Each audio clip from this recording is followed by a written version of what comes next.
मस्जिद अक्सी की तारीख इब्तिदा से आज तक किन के हाथों फतह और कब कब चिहीना गया। बैतुल मुक़द्दस, जिसे यरूशलम भी कहा जाता है, दुनिया के कदीम तरीन शहरों में से एक है। ये मकाम तीन बड़े आसमानी मज़ाहिब इस्लाम, ईसाईयत और यहूदियत के लिए निहायत मुक़द्दस माना जाता है और मुसलमानों के लिए ये मस्जिद अक्सी की वजह से तीसरा मुक़द्दस तरीन मकाम है। ये शहर हज़रत सुलेमान अलैहिस्सलाम के दौर में आबाद था और उन्होंने यहाँ एक अजीमुल शान इबादत गाह तामीर की जिसे हैकल सुलेमानी कहा जाता है। मुसलमान उसे मस्जिद अक्सी के अव्वलीन आसार में शुमार करते हैं। वक्त गुजरता गया और हज़रत ईसा अलैहिस्सलाम का ज़माना आया। उन्होंने उसी इलाके में अपनी दावत पेश की और उनके मोजिज़ात और मुखालिफतें सब उसी ज़मीन पर ज़ाहिर हुईं। जब इस्लाम का सूरज चमका तो मस्जिद अक्सी मुसलमानों का पहला क़िबला करार पाया। बाद में क़िबला काबा की तरफ तब्दील हुआ, लेकिन अक्सी की अज़मत कम न हुई। नबी करीम सल्लल्लाहु अलैहि वसल्लम की मियाराज भी उसी मकाम से आसमानों तक हुई, जो इस मकाम की रूहानी हैसियत को और बुलंद करती है। हज़रत उमर इब्न ख़त्ताब रज़ी अल्लाहु अन्हु के दौरे खिलाफत में 628 ईस्वी में बैतुल मुक़द्दस फ़तह हुआ। अहले शहर ने बगैर किसी जंग के सुलह की शर्त पर शहर मुसलमानों के हवाले किया। हज़रत उमर रज़ी अल्लाहु अन्हु खुद बैतुल मुक़द्दस तशरीफ़ लाए, अमन का पैगाम दिया और मस्जिद अक्सी में नमाज अदा की। लेकिन 399 ईस्वी में सलीबियों ने यूरोप से आकर बैतुल मुक़द्दस पर हमला किया।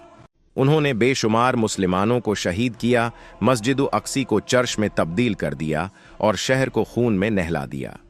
ये इस्लाम के लिए एक बहुत बड़ा सदमा था। 88 साल बाद 1187 ईस्वी में सुल्तान सलाहुद्दीन अय्यूबी रहमतुल्लाह अलैहि ने बैतुल मुक़द्दस को दोबारा फ़तह किया। उन्होंने दुश्मनों से बदला लेने के बजाय माफ़ी और रहम का मुजाहरा किया, मस्जिद अक्सी को फिर से आबाद किया और शहर को अमन का गहवारा बना दिया। फिर एक तवील अरसा यानी 400 साल तक बैतुल मुक़द्दस खिलाफत उस्मानिया के तहत रहा। मुसलमानों, ईसाइयों और यहूदियों को मजहबी आज़ादी हासिल थी, लेकिन 1917 में पहली जंग आलम के बाद जब खिलाफत उस्मानिया कमज़ोर हुई तो बरतानिया ने बैतुल मुक़द्दस पर कब्ज़ा कर लिया। इस दौरान सहयूनी तहरीक को तक़वियत मिली और यहूदियों ने फ़िलिस्तीन में हिजरत शुरू कर दी। 1948 में इसराइल के क़याम के साथ ही फ़िलिस्तीन के बेशतर इलाकों पर कब्ज़ा कर लिया गया। लाखों मुसलमान बेघर हुए और बैतुल मुक़द्दस का मगरिबी हिस्सा इसराइल के कब्ज़े में चला गया। 1970 की चाह-रोज़ा जंग में इसराइल ने मशरिकी बैतुल मुक़द्दस पर भी कब्ज़ा कर लिया, जहां मस्जिद अक्सी वाक़ई है। तब से अब तक इसराइली काबिज़ हैं और मुसलमानों को इबादत में रुकावटों का सामना है। आज भी मस्जिद अक्सी मुसलमानों के लिए अक़ीदत व मोहब्बत का मरकज़ है। फ़िलिस्तीनी मुसलमान अपनी जानों के नजराने देकर इसकी हिफाजत कर रहे हैं।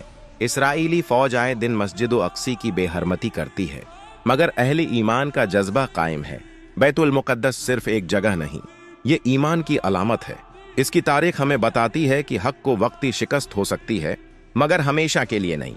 मुसलमान अगर ईमान, इत्तिहाद और हिकमत के साथ आगे बढ़ें तो बैतुल मुक़द्दस एक बार फिर मुसलमानों के हाथ में आ सकता है।